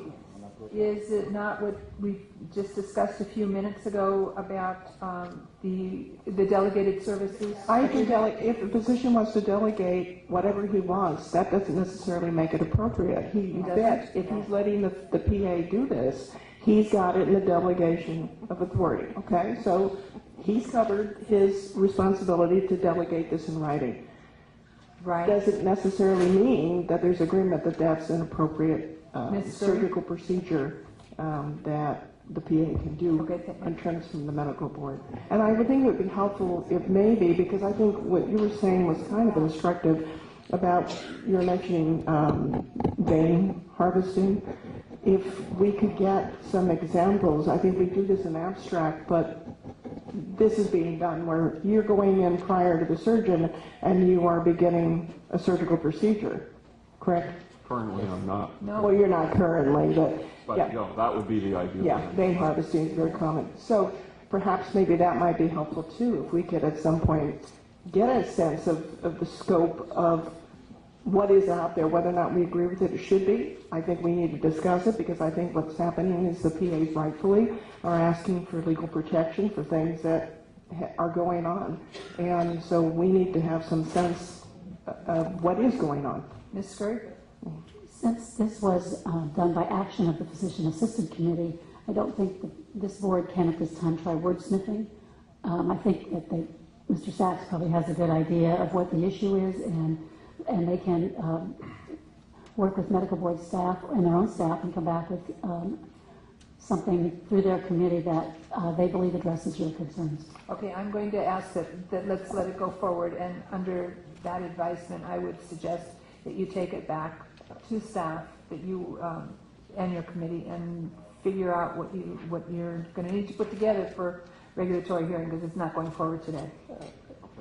I thank you very much. And with regards to the other question earlier, yes, the committee would very definitely like to keep the physicians from the medical board on the committee. Okay, that'll go forward, but we'll see you in July with a new opportunity, okay? Very good. Thank you very much. So I'm going to, if I have no public comment on that, I'm going to seriously, Dr. Ganaga? I just wanted to, for Mr. Kepler and Mr. Sachs, is that I totally support what he pointed out, what we need to do, but the language is too broad, and my concern is not the hospitals where you have a medical staff and all that, surgery centers. There are places where this is done, and somebody might do something and get into really deep trouble. So that's why we don't want to prevent something like that happening. That's all it is. Thank you for your time. Okay, so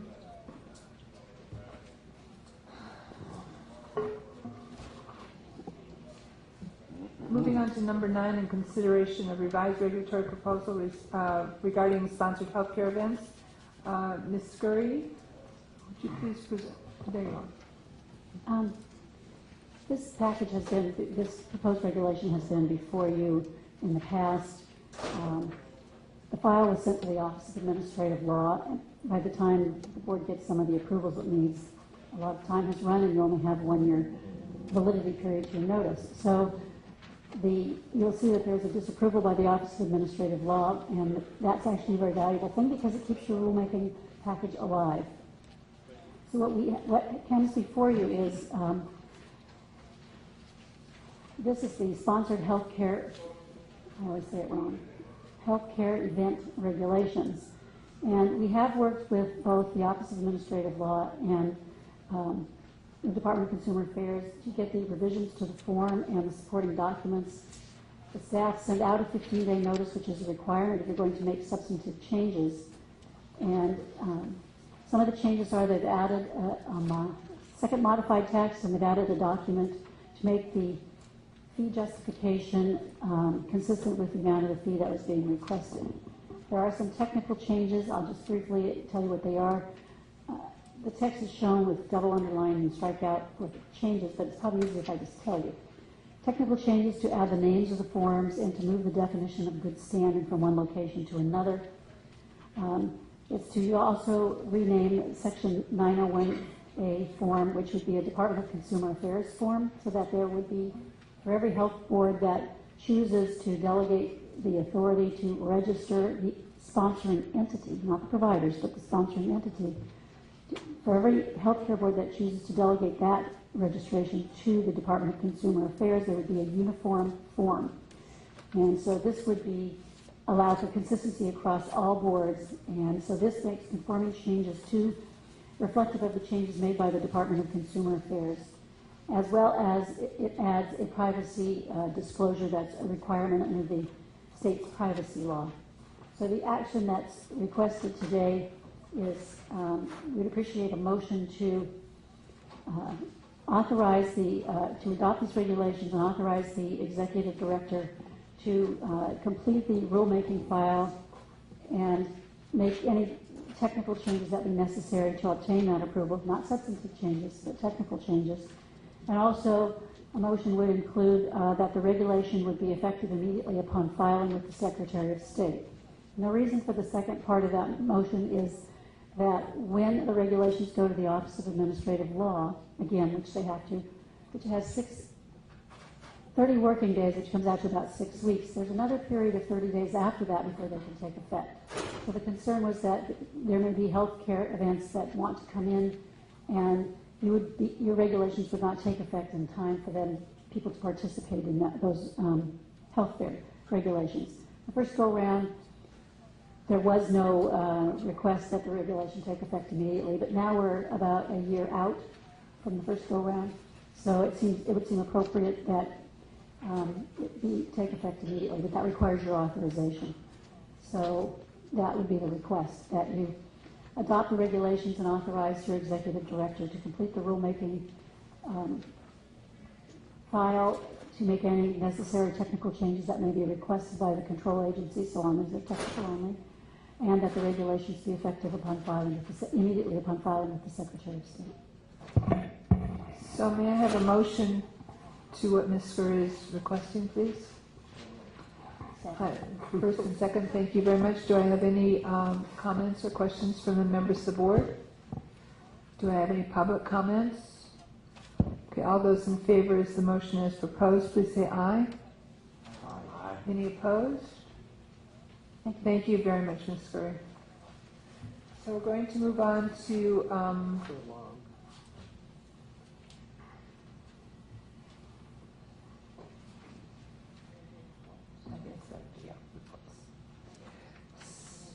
we're going to use the prerogative to move on to number 11. We're going to hold up on the strategic plan for tomorrow. And I have a report from the committee. Ms. Shipsky, would you please give us a report on physician responsibility? Certainly. First of all, I want to thank staff for their assistance in putting together the committee logistics and for coming to Long Beach. I also want to thank those board members who did as well as the stakeholders. I think it was a very robust discussion, to say the least, but I do think that we made quite a bit of headway, I thought, in the consensus of perhaps the direction that we need to go in terms of feedback, obviously, to the legislature. The Committee on Physician Supervisory Responsibilities met on April the 11th in Long Beach. The purpose of the meeting obviously was to discuss the particular requirement under SB 100 that was signed into law last year. SB 100 requires the board to adopt regulations regarding the appropriate level of physician availability. Sound familiar? Needed within clinics or other settings using laser or intense pulse light devices for elective cosmetic procedures. The purpose of the discussion was to obtain professional and stakeholder input to assist our board in drafting regulatory language. I will tell you, we didn't have a quorum for purposes of being able to submit today to the board recommendations, and I'm hopeful that at our next meeting we will. The discussion was guided by a handout that included a decision tree of questions related to physician availability. And after much discussion, there was a general consensus that the physician does not have to be physically present at all times when a laser or intense pulse light device is being used. There was also a general consensus that telehealth, which we're seeing used more and more, is an appropriate mode for being immediately available in many circumstances. Members of the committee and the stakeholders agreed that it would not be appropriate to specifically list procedures that require different levels of availability in the regulatory language, and that geographic or chronologic limitations should not be included in the regulatory language related to the physician's availability. And this consensus was reached because, as we just saw about the physician's assistant, we would have to iterate every single instance with any area, a medical procedure, where in fact a specific presence would be required, and I don't think anyone wants to go down that road. Members and stakeholders voiced significant concerns about, again, applying a particular available standard that would only be applicable in clinics where lasers or IPLs are used for elective cosmetic procedures. It was voiced that availability standards should be implemented across the board, if we are to do that, not only for elective cosmetic procedures. Another important factor that was discussed was the level of training of the practitioner using the laser or the IPL, and perhaps that standards should be developed for the training required to use those devices. However, as in other parts of medicine, a supervising physician should review the documentation that obviously indicates that the person performing a delegated procedure is trained and competent under any circumstance. There was discussion around existing law related to what types of procedures can be performed by mid-level practitioners, and the requirement in existing law regarding, quote, an appropriate exam. I know that one stakeholder brought up that he was concerned that we would require an exam before someone got an injection of Botox because they had wrinkles. There was also discussion around a public education campaign to inform the public of laws related to outpatient settings, and possibly working with the Board of Registered Nursing on educating the public on current laws related to nurses, and also reminding the public, physicians, and mid-level practitioners regarding the ban on corporate practice of medicine, because we did discuss quite extensively the issues that are taking place now where non-physicians are operating what they are calling medical spas. The outcome of these and future discussions could result in the development of future regulations that could be presented to this board. The next step for the committee is to meet again in June or early July to hold a stakeholder meeting in Sacramento and obtain more input, and also have staff from the Senate Business and Professions Committee attend. That was recommended so that they can hear the practicality or the impracticality of singling out one specific area in medicine to put upon specific regulations of who can do it, under what circumstances, etc. Also, future agenda items were discussed, and one that came up was we've got to grapple with defining what a medical spa is, because it's an entity that doesn't fit into any other classification, and also to have a presentation about the medical board's fictitious name permit requirements and process, because there may be some inconsistency as to who applies for these if they're doing medical spas, and that if they are a physician, the physician holds the permit. So with that, Madam Chair, I conclude my report and welcome the members that were there to make any comments on what occurred. Does anyone have any comments? Dr. Bishop, do you have any comments? My memory's slightly different. I thought that we didn't achieve the consensus in many ways you described. At least I didn't achieve a consensus in that way. My concern with this process, and I'll bring it up because I didn't get a chance to say it with the last PA process, we continue to go in circular arguments, and I find it very, very unfortunate because we're wasting a lot of time with a lot of intelligent people. First, we say we want to find some examples of what we're going to do, and then we decide after much hand-wringing that we can't create exhaustive lists. So we say, okay, now what do? We say, well, we need more examples. And we just keep going in a circle. And I think that this has been hashed out by the legislature and by the board in many ways in the past. The community standard of care is clear. That's what keeps coming up. That's what we do on our daily business here at the board meeting, is look at standard of care. What's the community standard of care? For example, talking about the PA issue, if we're going to talk about what we can specifically have them do, we're talking again about specifics. We need a list. We don't need a list. We need what the community standard of care is, and that's defined variously by different communities and different things. And anytime we try to get a specific list, we're going to get in the same argument. So I think in this case, we're starting to go down that same pathway. And medicine is medicine.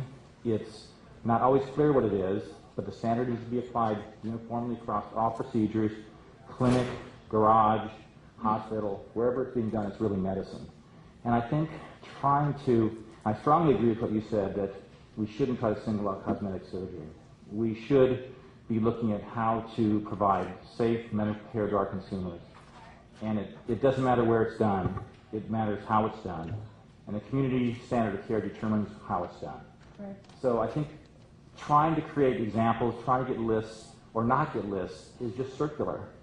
We need to come up with some recommendations based on common sense concepts and let the community standard of care deal with it. But that's my spin on it. If I can respond in terms of what I just gave as a summary, I want to thank staff who helped put together the script, and it was based upon the minutes that were taken at the meeting. So if it doesn't meet your recollection, that's why I invited you to say so, because this is something that staff has presented. I do think that was a continuous discussion at that meeting, and for the 5 years that I've been on this board, we've had numerous discussions about this issue. I think the big elephant in the room is that perhaps we are out of sync with what is really going out in the community. It's a little difficult to put that horse back in the barn, to use a very trite statement, but as you've heard from the PAs, you hear from the mid-level practitioners and those that came, a lot is being done because the scope of practices for many of the professions overlap each other. And under that basis, unless this board wants to take a recommendation and to the legislature, again, I hesitate. And when I was saying about having them tell us what they were doing as PAs, it wasn't meant, for me, it wasn't to come up with a list that we could say, okay, you can do that, you can't do that. I think what I was trying to get at is to get it to illustrate that you do have PAs doing very serious surgical procedures. Nurse practitioners, by the way, do punch biopsies. They do biopsies. If they're doing a coloscopy, they can go back in and do the biopsy. So this is happening. And how we grapple with this cosmetic thing, my concern is that we not single them out. We either do a whole apple and say the definition of scope of practice has to be revised, or we have to deal with what is going on and how do we regulate it so that we do keep patient safety the number one thing? I'm just saying it's very simple to just say the scope of practice is based on a community standard of care, which is not easily defined, but it's what we use at all times when we discern whether medical malpractice or medical misconduct has occurred when we rate the people that come before our board. I mean, that's the reality of it. If you want to talk about the reality, is what determines whether a physician did the right thing or not. It's what the medical standard of care is in that community. Like it or not, that's reality. And so I agree with you, the scope of practice has changed. And so any attempt we have to try to narrow this down more and more is fraught with failure. We have to go back to what's worked in the past, which is what the standard of care in the community is. That's my strong opinion. Okay, I'm going to suggest that will be that discussion will continue at your next meeting. Just as a question, maybe for our legal counsel, do they still deal with the community standard of care versus the national standard of care? Because there's a tremendous variability in community in the big cities, that's different, but in the rural areas, those community standards can be a lot different, and I think there's a lot of danger in using the community standard as the reference. Ms. Dobbs, did you want to respond to that? It's generally the community standard of care they look at. Okay, thank you. Okay, so I don't have any public comments on that. Okay. You remember about the filling out of the forms, right? Geneviève Flavon. I was kind of surprised to mention the Board of Nursing because, since December, the Board of Nursing does not exist. And Governor Brown haven't not appointed anybody since December. So I say that should put a lot of effort to make sure we get some new members so we can have the Board of Nursing. The Board of Nursing does not exist, and it would be months before it's functional again. Thank you. I'm going to move on the agenda to item number 12, please. And Dr. Lowe, if you would give us the Enforcement Committee update.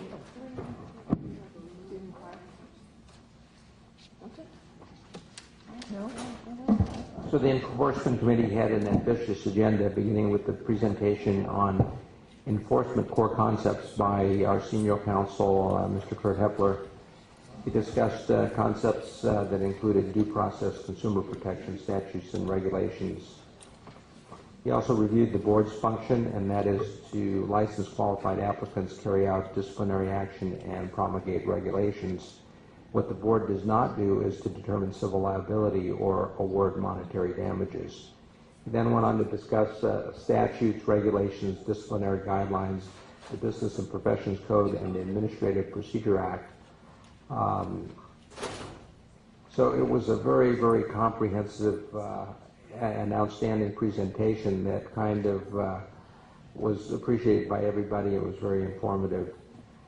Following that, Ms. Laura Sweet, she provided us an update on the Expert Reviewer Training Project, which is in its final stages. We are going to hold the very first Expert Reviewer Training Program on, I believe, May 19th. It's a Saturday, and we already have over 110 experts that have committed to coming to that program, and we expect even more people. So she demonstrated a PowerPoint presentation, and it's going to be an interactive kind of meeting. But this whole process is to standardize expert reviewers and hopefully decrease variability and improve quality. I gave an update on a training program for the administrative law judges. Judge Jonathan Liu met with me a while back, and we went over an agenda that they would like us to be part of so that they can have more standardization amongst the judges themselves. And so that program is scheduled for June 22nd, 2012. Finally, on April 2nd, 2012, the board's report to the legislature on vertical enforcement and prosecution model was emailed and hand-delivered to the legislature. It was distributed to board members and staff, posted on the website as well. And this report contained actions taken by the board to implement recommendations made to strengthen the vertical enforcement and prosecution model. The board, in conjunction with the Health Quality Enforcement section of the Department of Justice, have implemented some of the more substantial recommendations. They updated the joint manual. They held a statewide training for board investigators and HQES attorneys. As I reported earlier, there's an 8-hour training module for medical expert reviewers. This to be held on May 19th. So the board and the Department of Justice had limited data during the time the report was completed, so the legislature approved the board to provide only a narrative report and provide a full report with the comprehensive data during the board's sunset review process. That concludes my report. Thank you. Do I have any comments or questions from any of the board members? Have any public comments? Thank you, Dr. Lowe. I'm going to move on to the licensing committee update. Dr. Salmon, please. Okay, Mr. Salgado provided an update on staffing in the licensing program. They're hiring, but there are a lot of people still in training, so they're, I think, doing a remarkable job in a still stressed situation. He also provided updates on the business process reengineering primary recommendations, including revision of the application and streamlining the process, the medical board's website relative to the applicants, the PTL, that postgraduate training authorization letter process, and revision of the policy and procedure manual. The Ms. Lowe provided an update on implementation of SB 100 regarding the outpatient surgery center requirements, and the component that is really under the purview of licensing is really a database that is going to appear on our website regarding the status of outpatient centers with respect to the 4 accreditation agencies. And at this point, they're still trying to gather the data in a consistent fashion, but we were told that consumers are able at this point to call the board and inquire about a particular surgery center and find out about their accreditation status. Mr. Salgado also provided an update on the implementation of the polysomnography program, happily abbreviated as PolySom, and that apparently is up and running. And Ms. Lowe provided an update on the compliance of Section 2168, and that is the specialty faculty permit holders. And that concludes the licensing report. Thank you, Dr. Stevenson.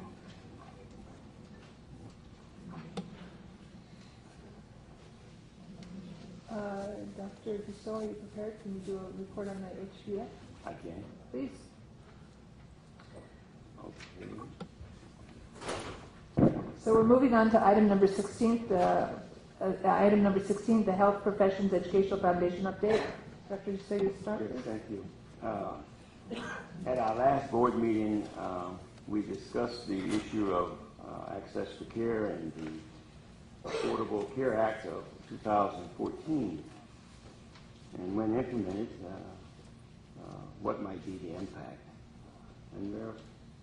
And many of us believe that the impact will be enormous, as we discussed. And at the same time, we had a brief discussion on the Stephen M. Thompson Loan Program and the recipients and how they are engaged in increasing the accessibility of health care and promote the longevity of primary care physicians in medically underserved areas of California. So it was requested that staff provide statistics to examine the percentage of these physicians staying in these underserved areas after the loan program is over. And before I ask Kevin Chunky, I think he's here, really to come up, I would like for him to bring, did we make some copies of some material? Okay, we'll get there. I want Before we share these statistics, we have an answer to the question. But before we do, I would like to call your attention to some related materials that I think is relevant to an overall understanding and overall discussion about this issue. And so if we could look at this document that's being passed out, we asked the Health Professions Education Foundation Board to give us some background information on the program. And that is what's being passed out now. Just to bring everybody up to speed about where things are today. In terms of participants, the amount of money that's been awarded,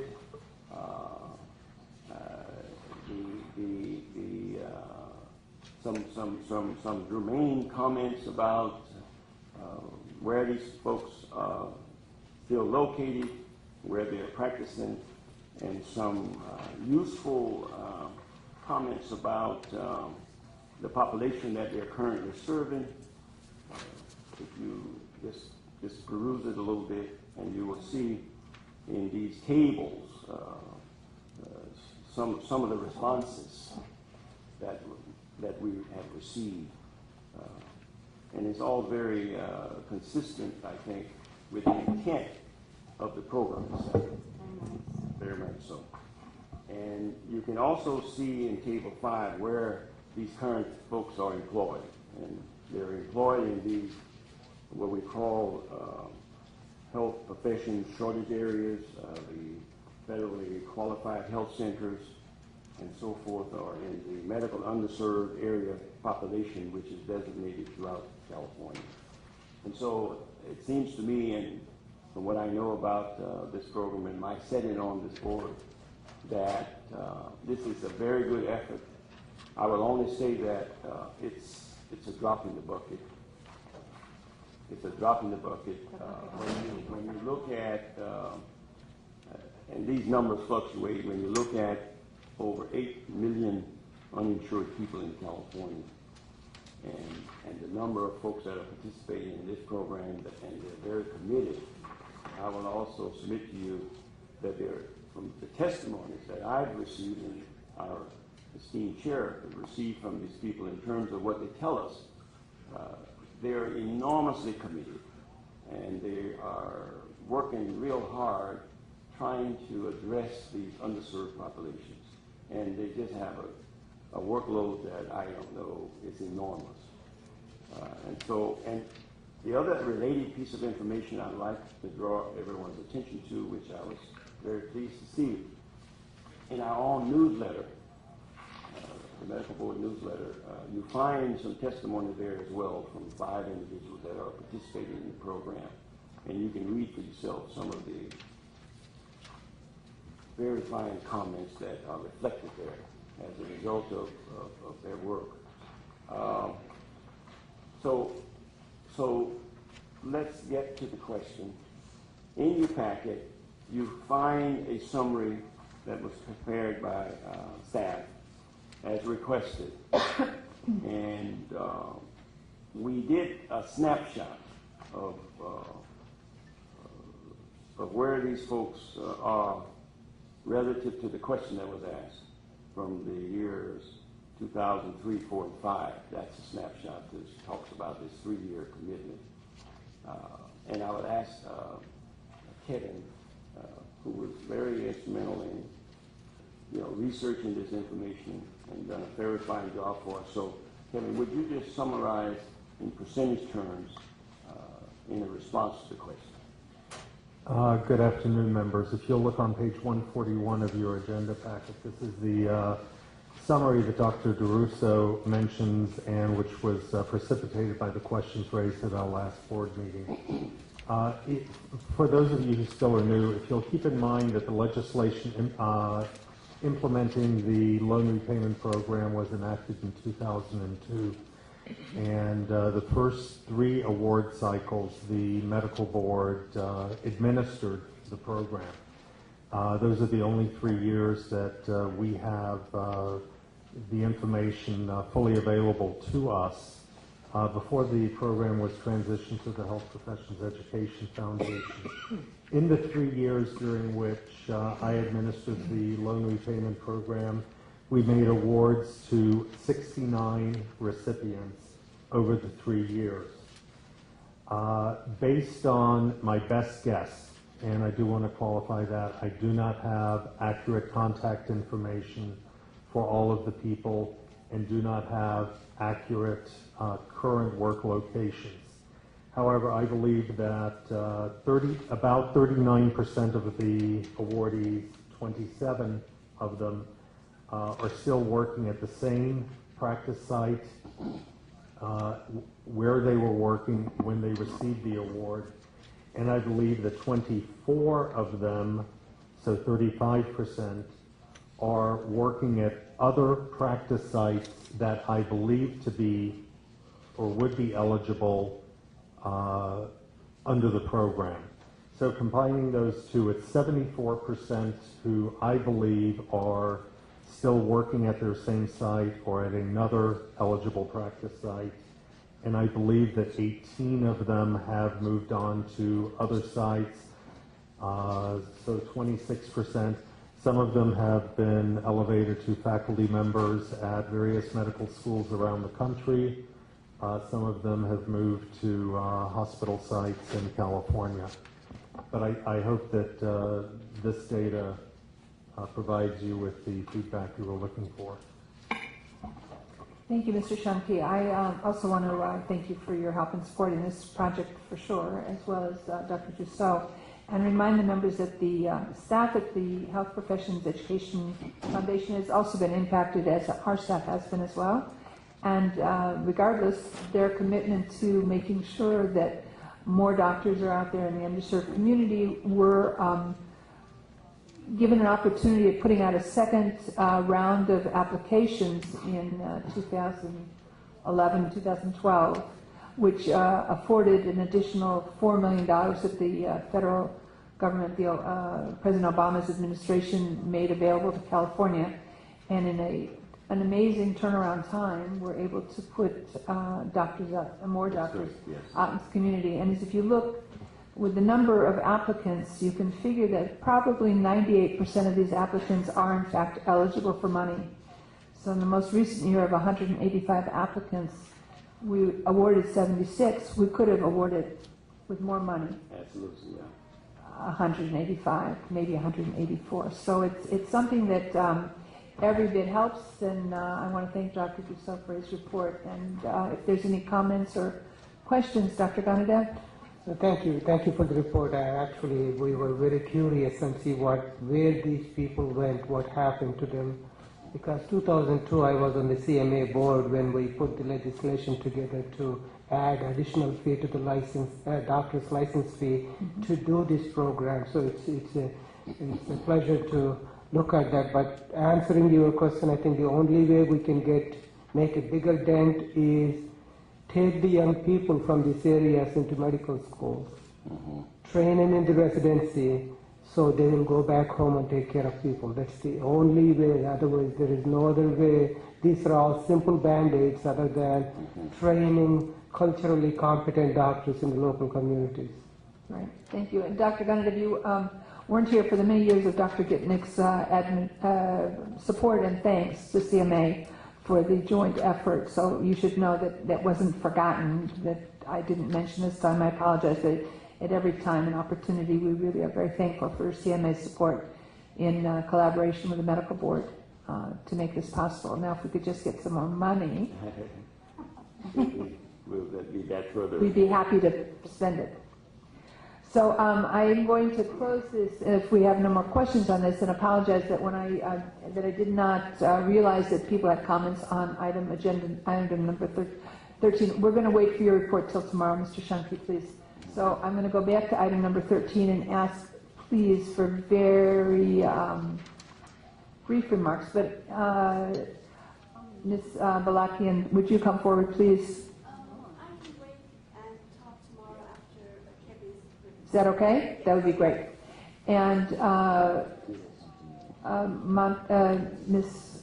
Montserrat Ramos, would you like to wait till tomorrow, or did you want to speak now? Tomorrow? Okay, thank you.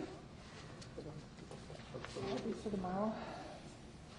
It's, and I apologize, time does have a way of getting away from one when we're have so much on our agenda. I'm going to suggest that it's now 5:50. And I'm going to take the chair's prerogative to interrupt our agenda and invite two special guests forward. One special guest and his wife forward, okay? That makes two people. Mr. Zeronian, would you come forward, please? Let me introduce you properly. Mr. Zeronian is Principal and General Counsel of the Private Public Community Development and serves on the Rolling Hills Estate City Council.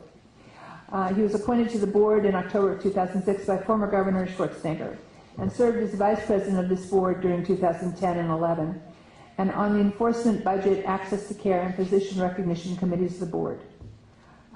In addition to that, he was very helpful in directing the conversation to try and come to some positive conclusion of the workings of government through their lack of computer technology collaboration.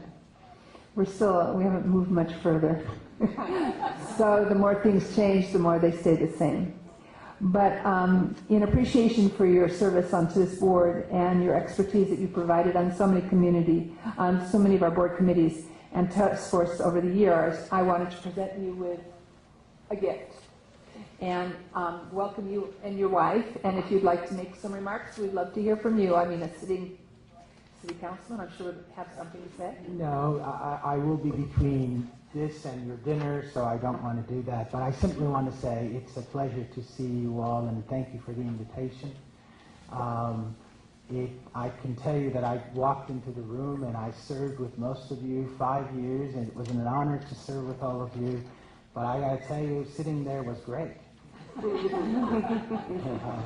But thank you very much for the honor. Thank you very much for asking me to come back. And it's a pleasure seeing you all. And I know that I'll see you a little bit later just as well. But thanks very much.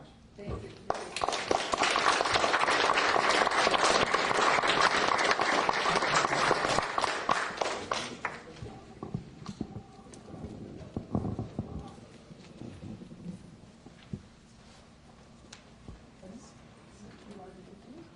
Just do a short. We're going to move on the agenda now. That's it up. We're going to move to item number 15 in the Federation of State Medical Boards presentation. Ms. Chang, would you please make a report first? I'll make it rather short. There are 2 points I want to talk about. One of them, it was the Federation 100 years anniversary, and the annual conference was attended by Barbara and Linda and I. And we do have a plaque from the Federation of State Medical Board, and they presented it to us.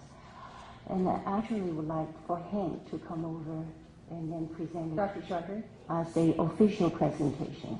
Yes.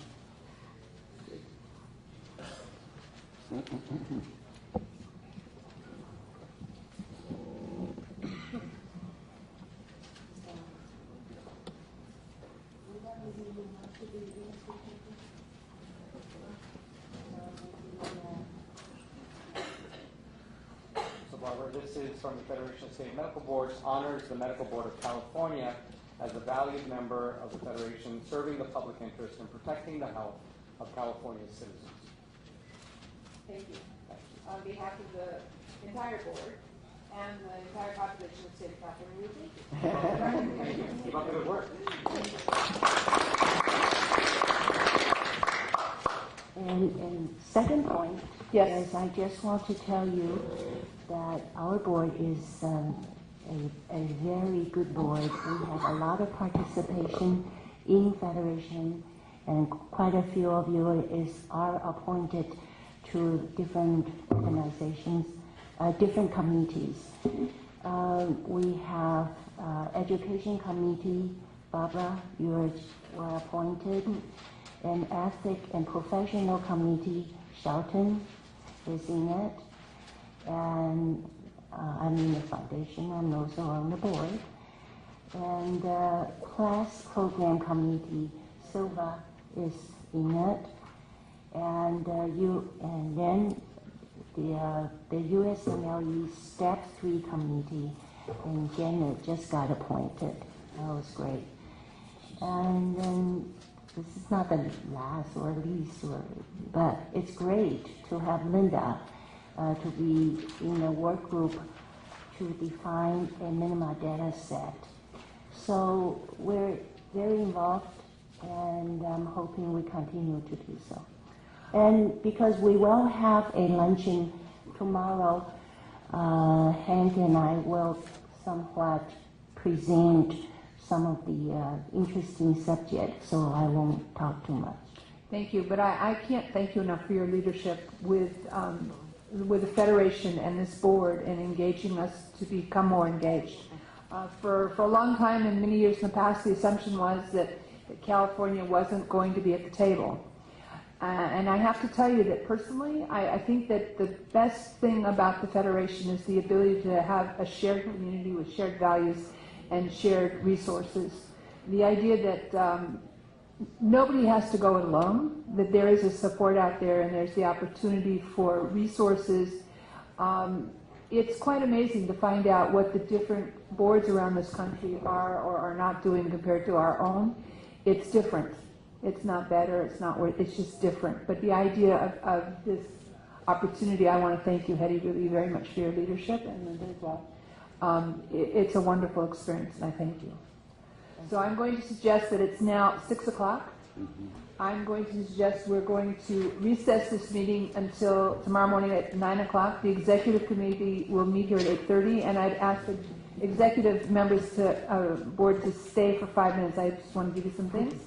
And those that need transportation to where we're going for the dinner should meet in the lobby in about 3 minutes. Or 4, you know, but soon. So thank you very much, and we'll see you in the morning.